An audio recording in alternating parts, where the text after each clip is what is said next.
सदियों पहले दुनिया के एक बड़े हिस्से पर एक ऐसा बादशाह हुकूमत करता था जिसका नाम नमरूद बिन कनान था। उसकी सल्तनत इतनी विशाल थी कि कहा जाता है कि वो दुनिया के चारों कोनों पर हुकूमत करता था। उसके पास अथाह दौलत थी, बेशुमार फौजें थीं और ताकतवर हथियार थे।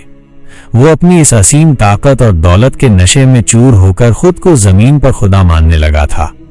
नमरूद ने अपने लिए बड़े बड़े आलीशान महल बनवाए थे जिनकी दीवारें सोने चांदी से जड़ी होती थीं।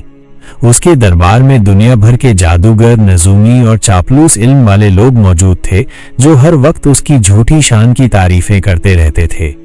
वो अपने नाम के सिक्के चलवाता था और लोगों को मजबूर करता था कि वे उसकी मूर्तियों की पूजा करें और उसे ही अपना रब माने। जो कोई भी उसकी बात मानने से इनकार करता, उसे बेहद बेरहमी से मौत के घाट उतार दिया जाता था। उसकी सल्तनत में हर तरफ डर और खौफ का माहौल था। लोग सुबह शाम नमरूद के जुल्म से पनाह मांगते थे, लेकिन कोई उसकी ताकत के सामने आवाज उठाने की हिम्मत नहीं कर पाता था। नमरूद की ताकत और जुल्म के उसी दौर में उसके दरबार के नजूमियों ने उसे एक हैरान करने वाली भविष्यवाणी बताई।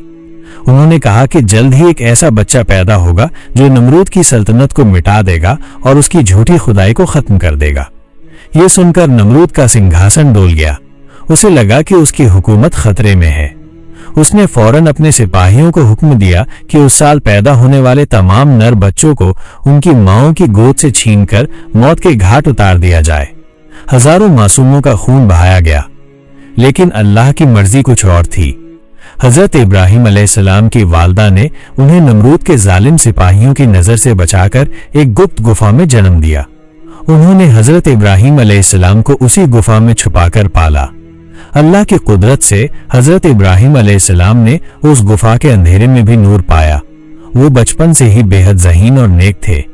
जब वो बड़े हुए और दुनिया को देखा तो उनके दिल में ये सवाल पैदा हुआ कि ये बुत और ये बादशाह कैसे खुदा हो सकते हैं।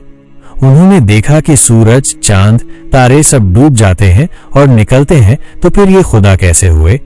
उनके दिल में अल्लाह की वहदानियत एक होने का इल्म पैदा हुआ और उन्होंने लोगों को सच्चे खुदा की इबादत की दावत देना शुरू किया। जब हजरत इब्राहिम अलैहिस्सलाम ने खुले तौर पर बुतों की पूजा के खिलाफ आवाज उठाई और लोगों को एक अल्लाह की तरफ बुलाना शुरू किया तो उनकी शोहरत नमरूद तक पहुंची। नमरूद का तकब्बुर उसे बर्दाश्त नहीं कर सका।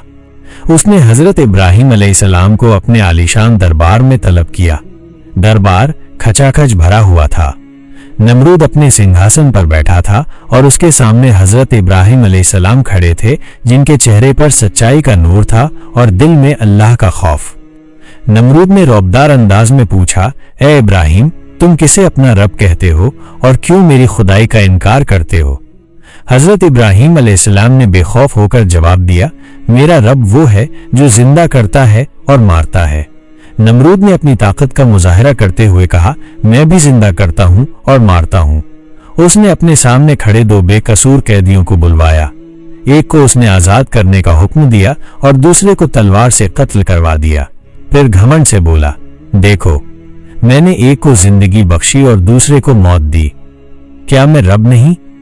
हजरत इब्राहिम अलैहिस्सलाम ने मुस्कुराते हुए नमरूद के तकब्बुर को तोड़ने के लिए एक और अकाट्य दलील पेश की। अच्छा ठीक है, मेरा रब सूरज को पूरब से निकालता है। अगर तू खुदा है तो उसे पश्चिम से निकाल कर दिखा। यह सुनकर नमरूद का चेहरा जर्द पड़ गया। उसके पास इस सवाल का कोई जवाब नहीं था। उसका सिंहासन, उसकी दौलत, उसकी फौज सब उस एक छोटे से सवाल के सामने बेबस हो गई। दरबार में सन्नाटा छा गया।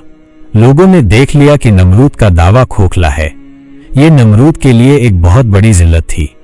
नमरूद अपनी हार और बेइज्जती से इतना बौखला गया कि उसने गुस्से में आग बबूला होकर हजरत इब्राहिम अलैहिस्सलाम को सबसे भयानक मौत देने का फैसला किया। उसने हुक्म दिया कि पूरे शहर से लकड़ियां जमा की जाएं और एक बहुत बड़ा अलाव तैयार किया जाए। हजारों पेड़ काटे गए, लाखों मन लकड़ियां जमा की गईं। एक ऐसा अलाव तैयार किया गया जिसकी आग की लपटें कई फीट ऊंची उठ रही थीं और उसकी तपिश मीलों दूर तक महसूस की जा सकती थी। शहर के लोग इस मंजर को देखने आए थे। हजरत इब्राहिम अलैहिस्सलाम को रस्सी से बांधकर एक गुलेल में रखा गया और उसी दहकती आग के बीच फेंक दिया गया। लोगों ने अपने दिल थाम लिए। उन्हें यकीन था कि हजरत इब्राहिम अलैहिस्सलाम पल भर में राख हो जाएंगे। लेकिन अल्लाह की कुदरत का करिश्मा देखिए।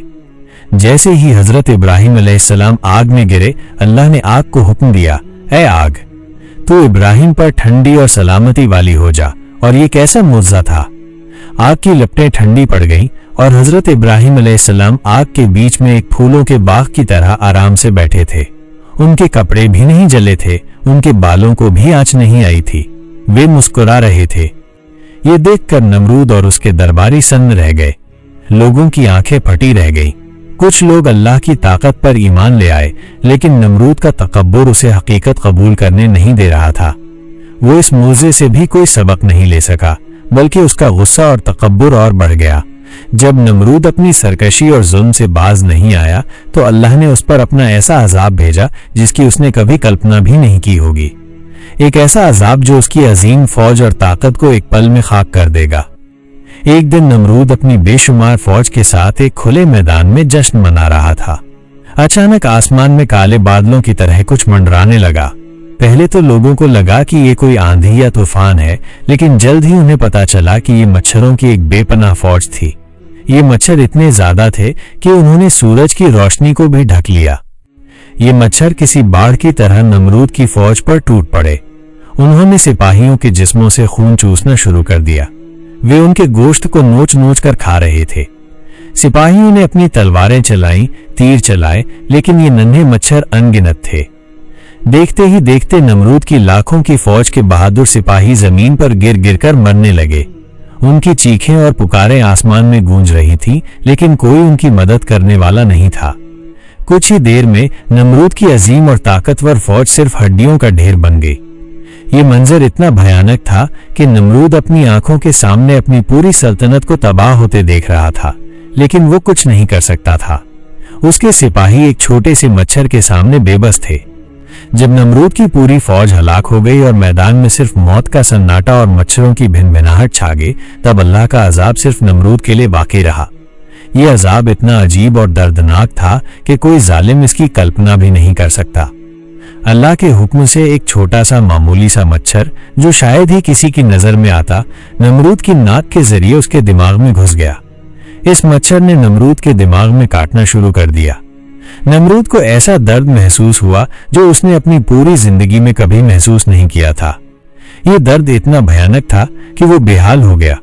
वो जमीन पर लौटने लगा, अपने सिर को दीवारों से पटकने लगा। उसकी हालत पागलों जैसी हो गई। उसकी नींद, उसका चैन सब खत्म हो गया। उसे दर्द से थोड़ी राहत पाने के लिए अपने दरबारियों से चीख चीख कर कहता कि उसके सिर पर जोर जोर से जूते या हथौड़ों से मारे। जब उसके सिर पर जोर से मार पड़ती थी तो मच्छर कुछ देर के लिए शांत हो जाता था और नमरूद को थोड़ी राहत मिलती थी। लेकिन जैसे ही मार बंद होती, मच्छर फिर से काटना शुरू कर देता था और दर्द दोबारा शुरू हो जाता था। वो खुद अपने दिमाग पर हथौड़ा मारने का हुक्म देता था ताकि दर्द से निजात मिले, लेकिन उसे कभी पूरी तरह सुकून नहीं मिला। नमरूद इसी दर्दनाक और जिल्लत भरी हालत में सालों तक तड़पता रहा। रिवायतों के मुताबिक ये सिलसिला लगभग 400 साल तक चला, जो उसकी हुकूमत की मुद्दत के बराबर था। हर आने वाला दिन उसके लिए एक नया अजाब लेकर आता था। जिस बादशाह ने खुद को खुदा कहा था, वो एक छोटे से मामूली से मच्छर के सामने बेबस और लाचार हो गया था।